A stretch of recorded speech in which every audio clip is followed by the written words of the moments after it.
Coríntios, capítulo 4, do versículo 1 ao 7, começando no primeiro, diz assim: que os homens nos considerem como ministros de Cristo e dispenseiros dos mistérios de Deus. Além disso, requer-se dos dispenseiros que cada um se ache fiel. Todavia, a mim, muito pouco se me dá de ser julgado por vós, ou por algum juízo humano. Nem eu tampouco a mim mesmo me julgo, porque em nada me sinto culpado, mas nem por isso me considero justificado, pois quem me julga é o Senhor. Portanto, nada julgueis antes de tempo, até que o Senhor venha, o qual também trará à luz as coisas ocultas das trevas, e manifestará os desígnios dos corações, e então cada um receberá de Deus o louvor. E eu, irmãos, apliquei estas coisas por semelhança a mim e a Apolo, por amor de vós, para que em nós aprendais a não ir além do que está escrito, não vos ensoberbecendo a favor de um contra outro, porque quem te faz diferente, e quem tens tu que não tenhas recebido? E se o recebeste, porque te glorias, como se não o houveras recebido. E vamos orar. Pai amado, obrigado pela tua palavra, abençoe agora o nosso tempo junto, que o Senhor possa usar esse tempo para nos edificar, fora os nossos corações, eu te peço, em nome de Jesus. Amém. E vamos então sentar esta manhã, e nós estamos continuando o nosso estudo em 1 Coríntios, e nós vamos hoje começar o capítulo 4, começar um novo tema, e nós vamos traçar o tema paz na igreja. Paz na igreja. Nós sabemos que qualquer igreja, para crescer, para ser saudável, para cumprir a sua meta, seu ministério, ela precisa de paz. A igreja, ela precisa de estabilidade. E paz é justamente a estabilidade, e a falta de estabilidade é a falta de paz. É quando nada está onde deveria. Existe perturbação, conturbação, existe várias coisas acontecendo que não deveriam acontecer, ou seja, falta paz na igreja. E a igreja em Corinto era uma igreja muito problemática, como nós sabemos, e Paulo aqui está tratando desse problema, um dos problemas que estava causando esses problemas, e causando essa carnalidade, causando essas perturbações na igreja. Então ele vai falar aqui, abordar alguns temas que falam sobre como ter paz na igreja, como ter paz entre os irmãos, e isso é algo crucial para a vida da igreja. E lembrando o seguinte, o diabo ele vai usar qualquer oportunidade, qualquer perninha que você dá para ele, qualquer brecha que você dá para ele vai usar para trazer confusão para a igreja. Não tenha dúvida. Ele não vai perder oportunidade. Então, nós temos que ficar muito espertos e ligados para que isso não aconteça. Então, ele é muito sutil, ele é enganoso, ele é insistente e ele é muito paciente. Ele aguarda o momento certo. Então, nós nunca devemos apresentar esses momentos certos para ele. Então, Paulo aqui está falando sobre essas divisões. Ele vem falando sobre divisões. Aqui ele levanta mais uma vez a questão sobre ele e Apolo, que havia divisões que nós já vimos nas semanas anteriores, onde as pessoas estavam dizendo, não, eu sou de Paulo, eu sou de Apolo, eu sou de Cefas, eu sou de um, eu sou de outro. Ou seja, estava havendo divisão. E aqui ele está tratando dessa questão sobre divisão. Então, a primeira coisa que Paulo vai tratar, e nós vamos ver esta manhã, sobre como ter paz na igreja, lá no versículo 1, e é o seguinte: é muito importante para que haja paz na igreja, que cada um entenda o chamado, o nosso chamado. Eu falo o chamado não só individualmente, claro, mas também o chamado como igreja, porque a igreja somos nós. Então, se a igreja tem um chamado, então o chamado é nós somos chamados, a igreja é chamada. Então, nós temos que entender esse chamado. E a palavra-chave no versículo 1 é o seguinte: que os homens nos considerem como ministros de Cristo. Então, aqui a palavra-chave é nos considere. Mas quem são esses nos? A quem se refere esse pronome nos? A quem Paulo está tratando? Ele estaria falando sobre os pastores, a liderança da igreja, algum grupo de irmãos específico? E a verdade é não. Paulo está tratando sobre nós, a igreja. A carta, a epístola, ela é toda adereçada à igreja. Então, quando ele fala nos considerem, que os homens, ou seja, as pessoas lá fora, nos considerem, ele está usando esse nos para se referir à igreja como um todo. Então, a cada um que compõe a igreja, cada pessoa que compõe a igreja. E ele se refere, veja como ele se refere, ele fala assim, que os homens lá fora, eles devem olhar para nós, tá? Devem nos considerar, ou seja, nos enxergar, nos ter como ministros e dispenseiros, como ministros de Cristo e dispenseiros dos mistérios de Deus. Então, cada membro da igreja, não é só Paulo, não é só Apolo, mas cada membro da igreja é para ser considerado, é para ser visto, ou seja, é para ter o papel, porque você só vai ser visto como algo se você exerce aquilo, tá? Então, é para a gente ser visto e ser considerado como ministros e dispenseiros.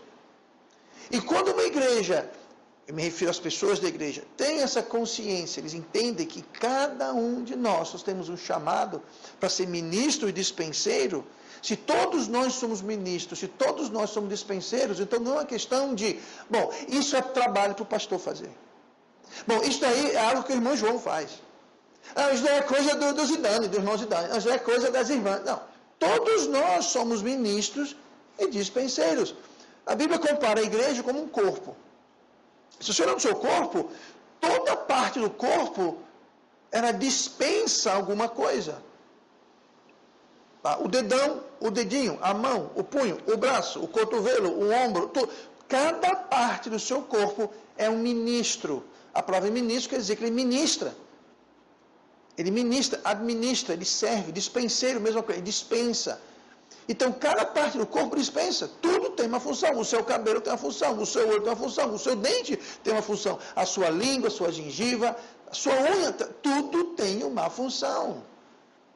E é só quando cada membro do corpo de Cristo, da igreja local, percebe e entende que ele é um dispenseiro, só então você pode ter paz na igreja, porque enquanto você não tem isso, acontece que você vai ter meia dúzia de irmãozinhos aqui que faz 80% do trabalho e vai ter uma grande maioria aqui que faz os outros 20%. E vai ter outra turma que não faz absolutamente nada. Por quê? Não, eu sou espectador, só vim aqui para assistir.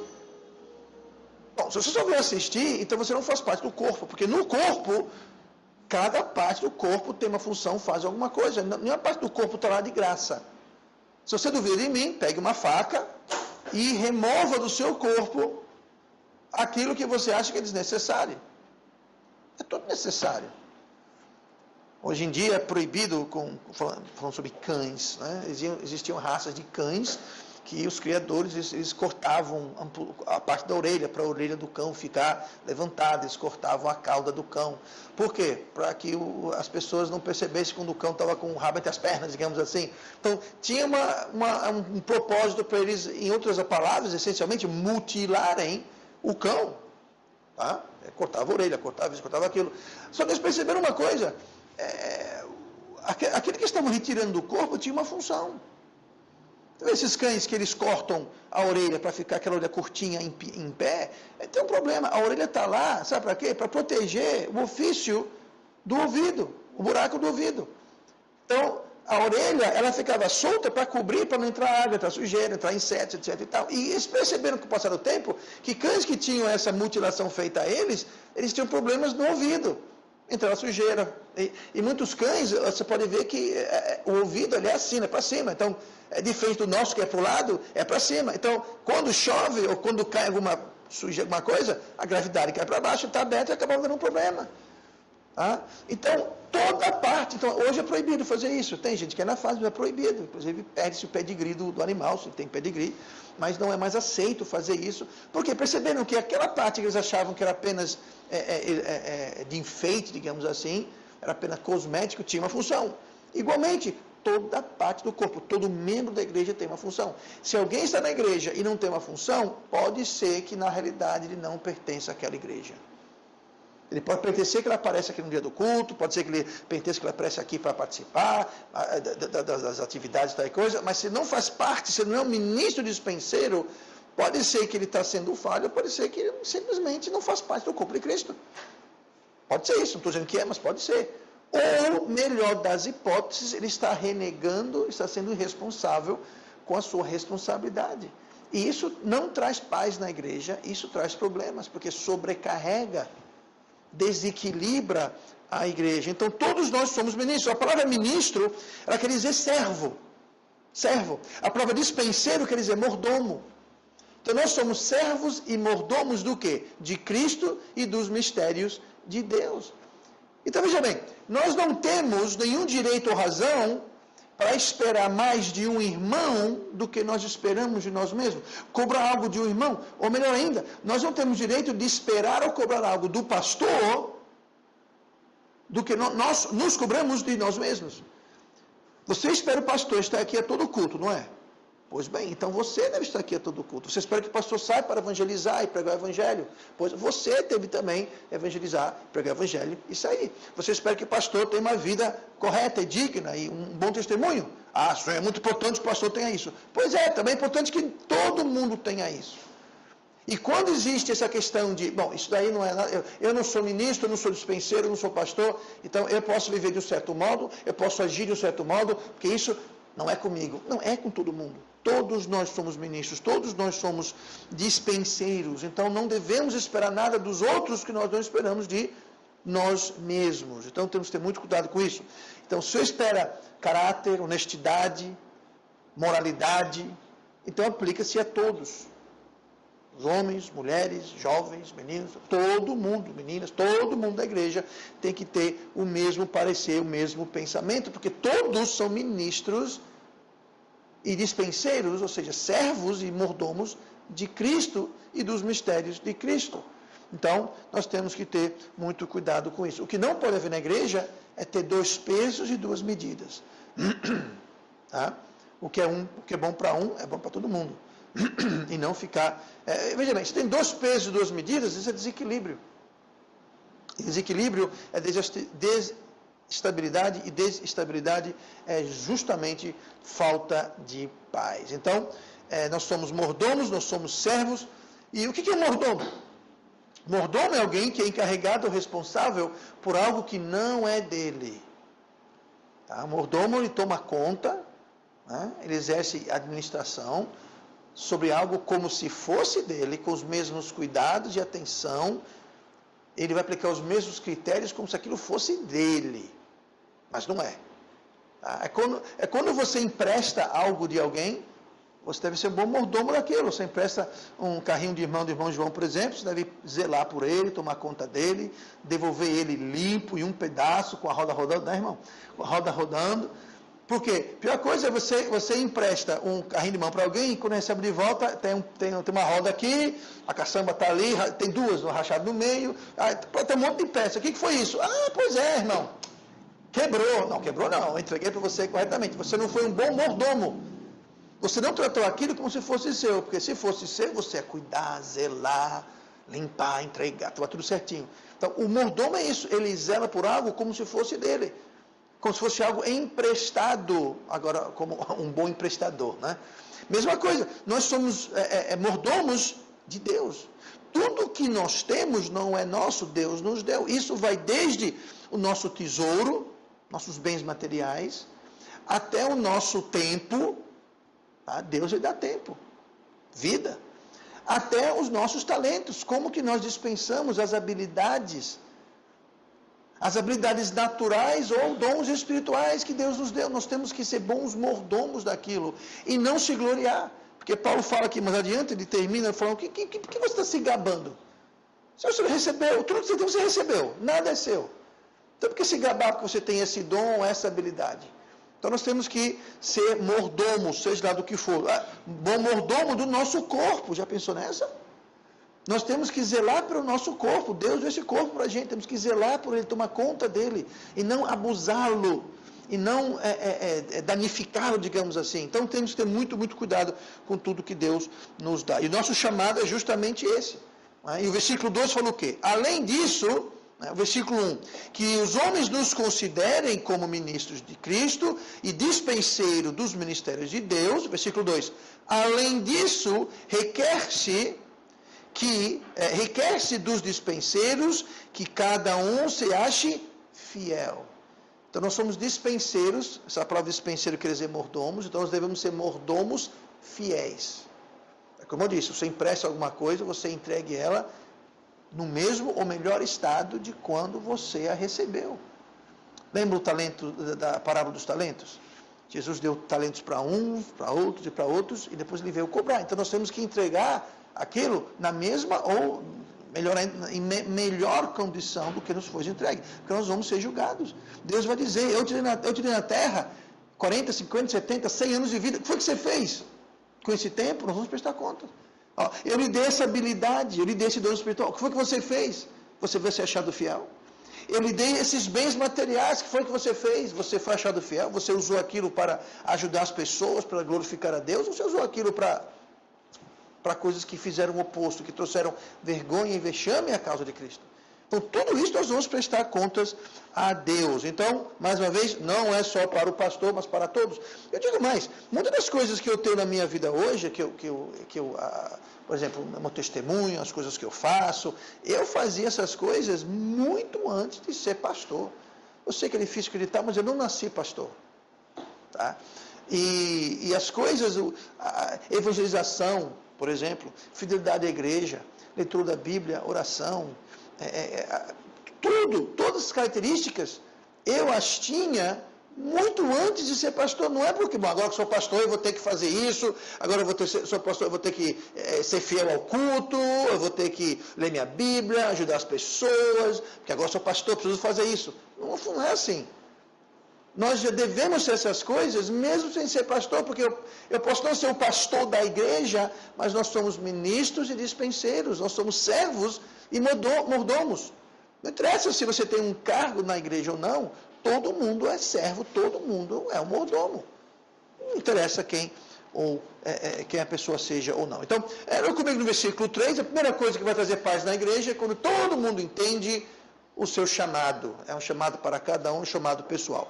A segunda coisa na igreja é que nós temos que entender o que é julgar biblicamente. Um tema muito importante.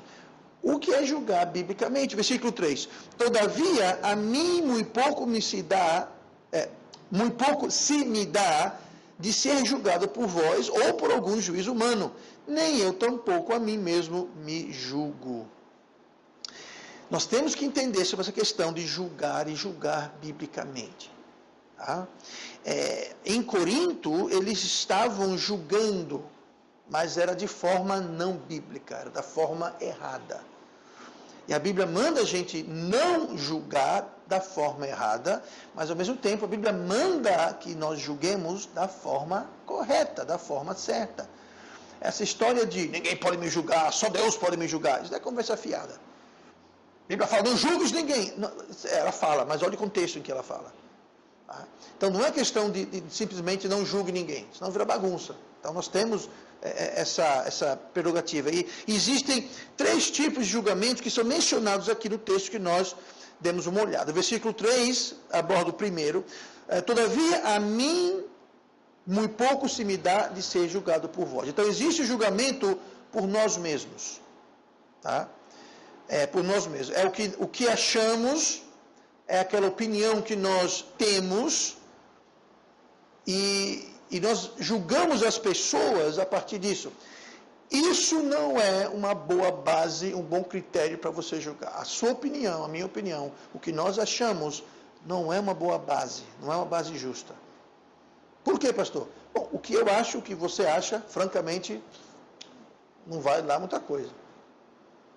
É apenas isso, uma opinião. Uma opinião. Então nós temos que ter muito cuidado com julgar. Tá? Agora veja bem, eu posso julgar alguém, vou dar um exemplo, se a cara do Biel me irrita. Então vou fazer o quê? Eu vou ficar com raiva dele? Eu vou bater nele? Não. Se a cara do Biel me irrita, que não irrita, seu rosto, Biel, me traz grande alegria. Eu olho para você e meu coração também não é tanto, não exagera, pastor, mas entenda. Então, o meu comportamento, o meu lidar, o meu parecer que eu tenho de você não deve ser baseado no que eu acho da sua aparência. Nada disso, porque isso não é importante. Tá? Então, existem certos critérios que nós não devemos julgar. Então, nem a nós mesmos devemos julgar e nem aos outros. Porque se eu vou me julgar a partir da minha opinião, eu cometo o mesmo erro. E nós temos um problema, nós costumamos ser muito generosos ao nos julgarmos. Então nós nos achamos pessoas maravilhosas, espirituais, sempre certas em tudo, claro. Só que essa nossa opinião é o meu parecer de mim mesmo. Isso nunca vai corresponder à verdade e vai sempre ser um julgamento falho, porque não é bíblico. Então nós não devemos, outra coisa que nós não devemos fazer, nós não devemos nem julgar aos outros e nem julgar a nós mesmos. Nunca, jamais use a sua consciência. Como assim, pastor? 1 Timóteo 4, e versículo 2 fala assim: pela hipocrisia de homens que falam mentiras, tendo cauterizado a sua própria consciência. Eu sei que aqui pegamos esse trecho aí com o bonde andando, então não quero me distrair do assunto em mão, mas aqui está dizendo que a consciência, ela pode ser o quê? Cauterizada. O que é cauterizada? Cauterizada é quando você tem a pele, você pega um ferro quente e você tem uma queimadura, ou até um corte talvez, mas aqui no caso é uma queimadura. Enquanto aquilo não sara direito, e talvez mesmo quando sarar, nunca vai voltar a ter a mesma sensibilidade que tinha anteriormente. Ou seja, você não vai sentir, você vai perder a sensibilidade. Então é possível que a nossa consciência fique cauterizada, fique insensível. Pode ser que a nossa consciência chegue ao ponto que ela não nos sirva mais. Eu mencionei e tratei sobre isso recentemente, uma mensagem de domingo à noite. Mas a nossa consciência, ela tem um papel muito importante. A nossa consciência, ela não é fixa. Nossa consciência, ela serve como um equalizador. A consciência serve como um equalizador entre aquilo que a gente crê e aquilo que a gente faz. Que a gente acredita, crê, e aquilo que a gente faz, que a gente vive, nossas ações, decisões, nossos hábitos. E entre aquilo que a gente crê e aquilo que a gente faz, entre a nossa crença e o nosso dia a dia, o que une essas duas coisas é a consciência. E a consciência, ela vai sempre buscar ficar nivelada entre essas duas coisas, entre o que a gente crê de um lado e o que a gente faz do outro. Então, quando existe uma disparidade, uma diferença entre o que a gente crê e o que a gente faz, então a consciência, ela vai ficar fora de nível. Ela quer sempre ficar nivelada. O ser humano não vive com a consciência assim, torta. Vai sempre ser assim. Então, o que acontece, pastor, quando tem uma diferença? Bom, o que vai acontecer é que a nossa consciência vai nos forçar, a nossa consciência vai nos levar a fazer o quê? Se existe uma diferença entre o que eu faço e o que eu creio, a minha consciência vai fazer o seguinte: ela vai me forçar a elevar os meus atos, a minha vida, a minha prática, para se nivelar com o que eu digo crer, aí nivelou de novo, ou a minha consciência vai forçar a mim a repensar, reprogramar, rever o que eu digo crer, para nivelar. Eu vou dar um exemplo. Eu chego aqui e digo para você: eu acho a coisa mais errada do mundo o crente faltar ao culto. Eu creio isso. É a coisa mais errada do mundo o crente perder um culto. É errado. Aí eu estou aqui, eu não perco um culto. Eu creio nisso e eu faço isso. Está tudo nivelado, a consciência está tranquila. Aí chega um belo dia que eu não vou para a igreja porque eu não estou afim. Ou porque eu fui para a praia, ou porque eu fui para o shopping, ou porque, sei lá, uma desculpa qualquer. O que aconteceu? Eu creio que isso é errado, no entanto, eu não estou fazendo aquilo, eu estou indo para a praia, eu estou indo para o shopping. Eu não estou fazendo aquilo que eu digo crer. A consciência, portanto, está o quê? Fora de nível. Aquilo vai te acusar até que você faça o quê? Sabe uma coisa? Eu estou errado, eu vou voltar a ir para a igreja. Eu não vou mais para o shopping, eu não vou mais para a praia, eu vou ser fiel aos cultos. Volta, a consciência forçou você, a sua consciência lhe acusou, lhe apontou, lhe levou, lhe perturbou até você voltar a nivelar aqui. Ou o que vai acontecer, você vai dizer: sabe uma coisa? Eu já vou domingo à noite e quarta-feira à noite. Nada de mais faltar domingo de manhã. Nada de fanatismo. Para que esse fanatismo todo? Eu já não vou domingo. Eu já não vou quarta. Sabe uma coisa? Eu mereço ficar em casa domingo de manhã. Eu vou botar meu pé para cima, vou para a praia, vou para o shopping. O que acabou de acontecer? A sua consciência, em vez de melhorar a sua prática, a sua consciência rebaixou sua fé. Porque agora a consciência está tranquila. Mas está errado. Mas você está tranquilo. Porque você justificou na sua mente, você repensou, reprogramou a sua crença para dizer que tudo bem faltar um culto de vez em quando. E a sua consciência está tranquila. A sua consciência aqui, podemos dizer, ela está cauterizada, porque ela está errada. Ela não está aqui, ela está aqui. Ela está errada e você está tranquilo. Eu já lidei com pessoas que estavam fazendo as mais abomináveis aberrações de pecado, olhar na minha cara, no meu olho e dizer, mas pastor, a nossa consciência está tranquila. E eles não estavam mentindo. Estavam sendo 100% sinceros. Sabe por quê? A prática deles estava aqui, a consciência deles estava nivelada, porque eles haviam se reprogramados para dizer que aquilo que eles faziam era certo, não era errado. Então a consciência estava tranquila, eles não estavam mentindo, não estavam sendo hipócritas, eles realmente achavam que estava tudo bem. Eles simplesmente ignoravam a palavra de Deus e disseram, não, eu acho que isso pode. Aí que está a questão de julgar. Quando a gente reprograma a nossa fé, é porque nós estamos deixando a Bíblia de lado para dizer onde é que a nossa fé deve estar e começamos a dizer, mas eu acho. Mas eu penso. Mas a minha opinião. O que acontece? Você está reprogramando a sua fé, a sua consciência não vai suportar isso e você vai então baixar aqui e a sua consciência está tranquila, mas ela está cauterizada e não vai lhe servir de nada. Por isso que julgar de acordo com a nossa consciência é perigoso, porque nem sempre a nossa consciência estará trabalhando a nosso favor, ela pode ser cauterizada.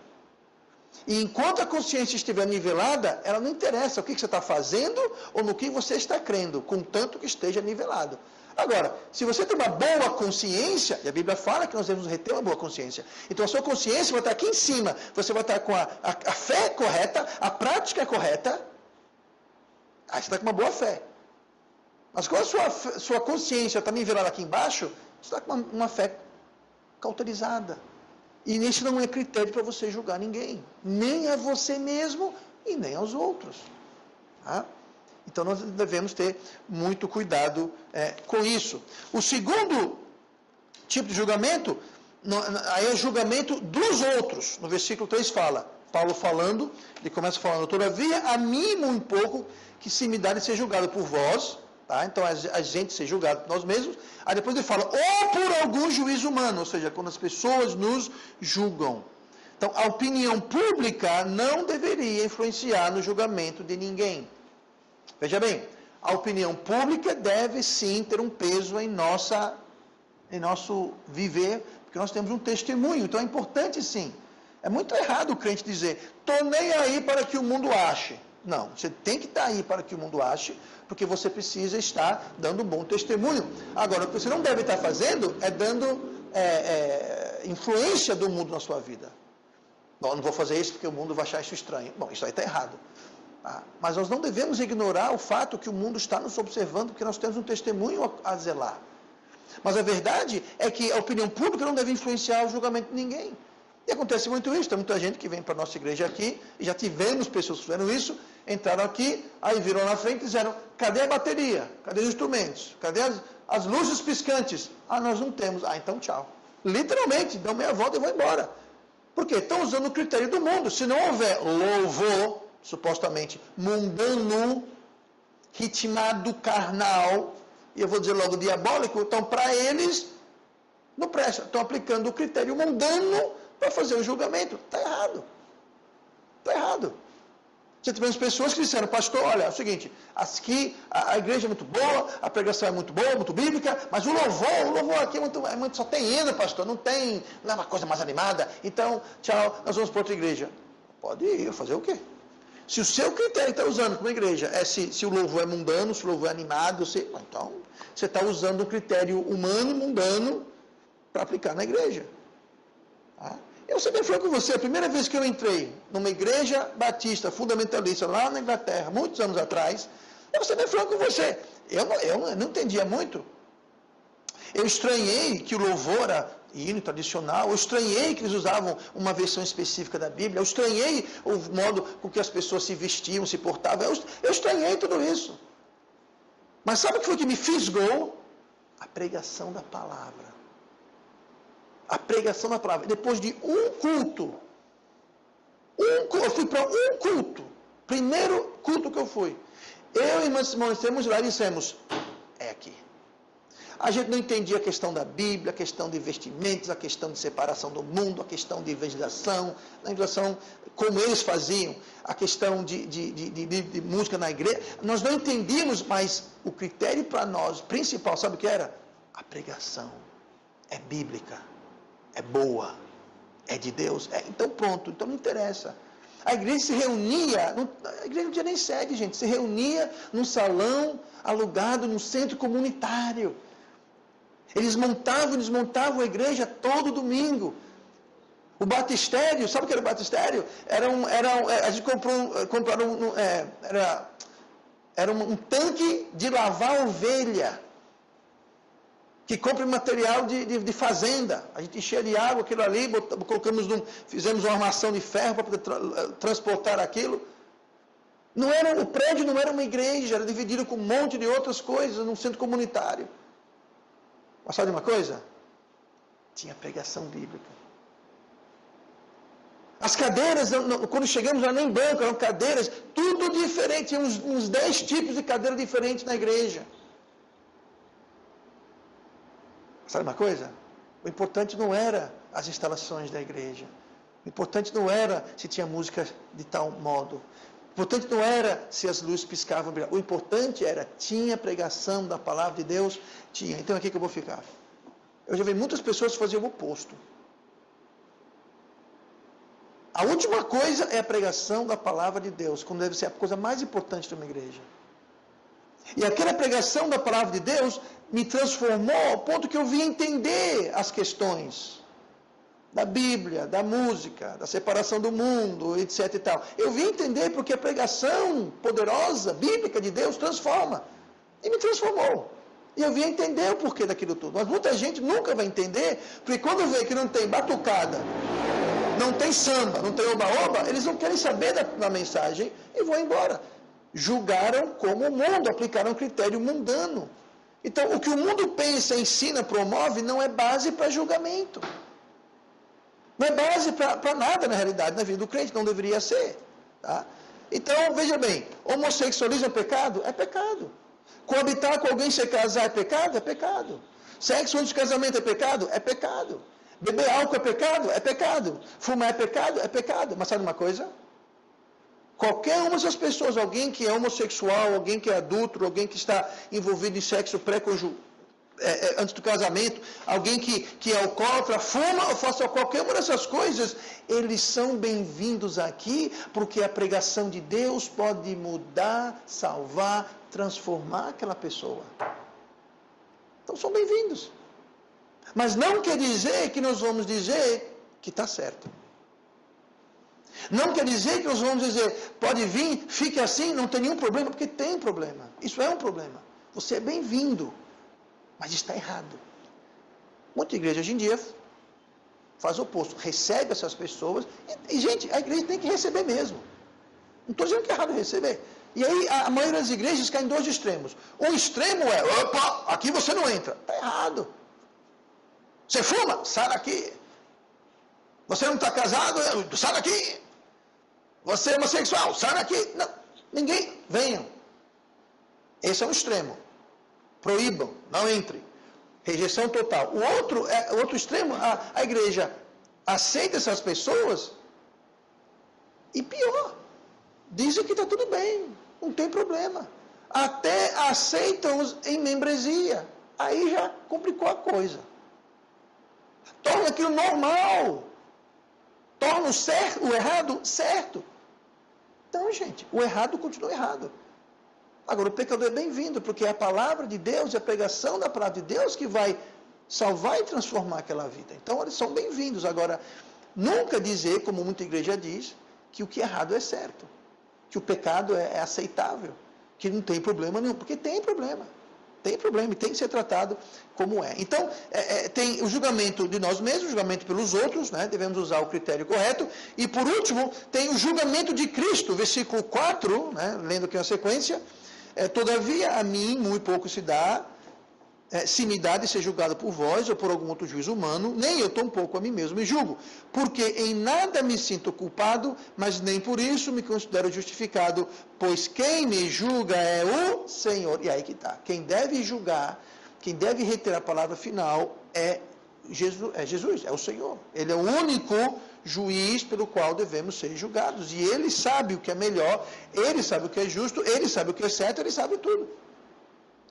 Então nós vamos aplicar o quê? Nós vamos aplicar Cristo. Aí você fala, pastor, mas onde é que está Jesus? Bom, um dos nomes de Cristo, um dos títulos de Cristo, no Apocalipse, ele é chamado de a Palavra de Deus. Lá em João fala que o verbo se fez carne. Jesus é chamado de o verbo, ele é chamado de palavra. Então você quer conhecer Jesus? Conheça a palavra, você conhece Jesus. Então como é que eu deixo Jesus ser o juiz? Nós fazemos julgamentos baseados na palavra de Deus. Nós fazemos julgamentos baseados na Bíblia. O que a Bíblia fala, o que a Bíblia ensina, o que a Bíblia fala que é certo e errado, o que a Bíblia fala que pode e não pode. E não o que eu acho ou o que o mundo acha, mas o que a Bíblia diz, porque é assim que Cristo vai falar conosco, né? Então, usando critérios bíblicos, não critérios pessoais ou critérios mundanos. Agora, veja bem, só para terminar aqui, entenda, eu quero deixar bem claro que não é pecado julgar. Lá em 1 João, capítulo 4, versículo 1, fala assim, amados, não creiais a todo o Espírito, mas provai se os Espíritos são de Deus, porque já muitos falsos profetas se têm levantado no mundo. Então aqui, João está dizendo, não creiais em todo o Espírito. Ou seja, não vai crer tudo que você ouve, não vai acreditar tudo que você ouve, não. Fala, provai os Espíritos. 1 Tessalonicenses 5 e 21, fala assim, examinai tudo, retende o bem. Examinai tudo. Tudo. E retende o que for bom. O que não for bom, você faz o quê? Joga fora, descarta. Efésios 5:10. Aprovando o que é agradável a Deus. Aprovando. Agora veja que interessante. Tanto a palavra provai, em 1 João 4:1, quanto examinai, em 1 Tessalonicenses 5:21, como a palavra aprovando, em Efésios 5:10, em português são provar, examinar e aprovar. No grego em que foi escrito aqui, João e Paulo usaram a mesma palavra, dokimazo. E a palavra grega dokimazo. Essa palavra grega dokimazo quer dizer julgar. Então vamos ver aqui, ó. Amados, não creis em todo o Espírito, mas provai, julgai os Espíritos. Examinai tudo, retende o bem. Julgai tudo e retende o bem. Aprovando o que é agradável ao Senhor, julgando o que é agradável ao Senhor. Então, veja bem, se você vai provar, examinar e aprovar, você precisa o quê? Julgar. Gente, nós temos que julgar sim. Agora, julgar usando o critério da Bíblia, não o critério pessoal, não o critério do mundo. Mas devemos sim julgar, precisamos, somos ordenados aqui, ó. Provai, examinai, são imperativos, são ordens. Não são sugestões, são ordens. Nós somos comandados a julgar, comandados a provar as coisas. Por quê? Bom, João fala, não creiais todo o Espírito, mas provai se os Espíritos são de Deus. Como é que eu vou provar se o Espírito, se me ensina uma doutrina alguém é de Deus? Julgando à luz do quê? Da Bíblia. E continua, porque já muitos falsos profetas se têm levantado no mundo. Isso foi escrito há mais de 2 mil anos atrás. Existem falsos profetas no mundo? Claro que existe. Por isso que nós precisamos julgar. Se você ligar a sua televisão, o seu rádio, você rapidamente vai encontrar muitos falsos profetas, gente. E são aquelas pessoas que não julgam pelo critério bíblico, é que vão cair na ladainha deles. Eles vão julgar usando critérios pessoais, do tipo, eu quero ficar rico. Eu quero que meu namorado volte. Ou critérios do mundo. Você viu a casa que fulano tem, você viu o iate que o fulano tem, você viu a fazenda do apóstolo e tal. Critério mundano. Critério pessoal. Mas, biblicamente, estão errados. Ah, mas a gente não quer saber de critério bíblico, nós queremos saber o meu critério, o critério do mundo. Então, são pessoas que são enganadas porque não estão julgando ou estão julgando com os critérios errados. Critérios pessoais ou mundanos, e nós não devemos fazer isso. Agora existe hoje no mundo, como um todo, no meio religioso, uma aversão e julgar. Isso tem causado muita bobagem entrar nas igrejas, sobre a capa protetora do não julgueis. Alguém pode ficar aqui atrás de aqui não, mas por aí, ficar em pé na igreja, falar uma aberração e não julguei isso. Você não pode julgar. Só Deus pode julgar. Não, mas o que ele falou vai contra a Bíblia. Ah, mas está julgando. Sim, eu estou julgando, provando, examinando como a Bíblia manda. Não, você não pode fazer isso. Então, você vê que igrejas assim estão totalmente piradas. Atos 6:3. Escolhei, pois, irmãos, dentre vós 7 homens de boa reputação, cheios do Espírito Santo e de sabedoria, aos quais constituamos sobre esse importante negócio. Veja só, aqui é lá em Atos, quando Pedro falou para a igreja escolher homens para serem constituídos diáconos pelos apóstolos. Mas veja só, ele falou assim, escolhei, pois, irmãos. Como é que alguém faz uma escolha? Toda escolha, seja ela importante ou não, seja ela certa ou não, mas toda escolha vai depender de o quê? De um julgamento. Eu posso perguntar para você quer tomar água de coco ou você quer tomar um refrigerante? Escolha. Você vai ter que fazer um julgamento. Você pode dizer, eu gosto de refrigerante. É uma escolha errada, né, Julião? Mas é a sua escolha, você julgou, usou o critério errado. Mas se você escolher, por exemplo, não, eu quero água de coco, por quê? Porque é mais saudável, é mais refrescante, eu tenho que ser um bom mordomo do meu corpo, isso faz bem para a minha saúde.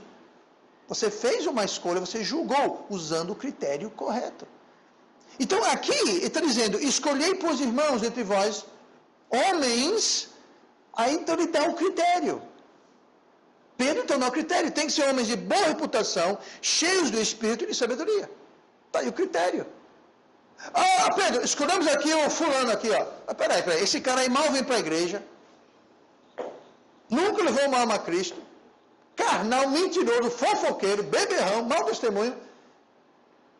Vocês não estão usando o critério. O critério é cheio do Espírito, cheio de sabedoria e de boa reputação. Vocês não estão usando esse critério. Então, para eu poder aprovar, julgar, examinar, eu preciso julgar, gente. Agora, qual o critério que eu vou usar? Qual o critério? Deve ser critério segundo a Cristo, pois quem me julga é o Senhor. Então, se o Senhor vai me julgar, então o peso que ele vai usar é a palavra dele, então as minhas decisões devem ser baseadas segundo a palavra de Deus. Porque é ele que vai me julgar. E se eu tomar decisões baseadas em preferência pessoal ou de acordo com o mundo, então eu vou ser julgado pelo Senhor e não vai ser muito bom, porque o critério não vai ser pessoal e nem vai ser o do mundo. Então, devemos julgar, sim, mas deixar o critério a Cristo. Ou seja, a Bíblia é a base em todas estas coisas. Muito bem.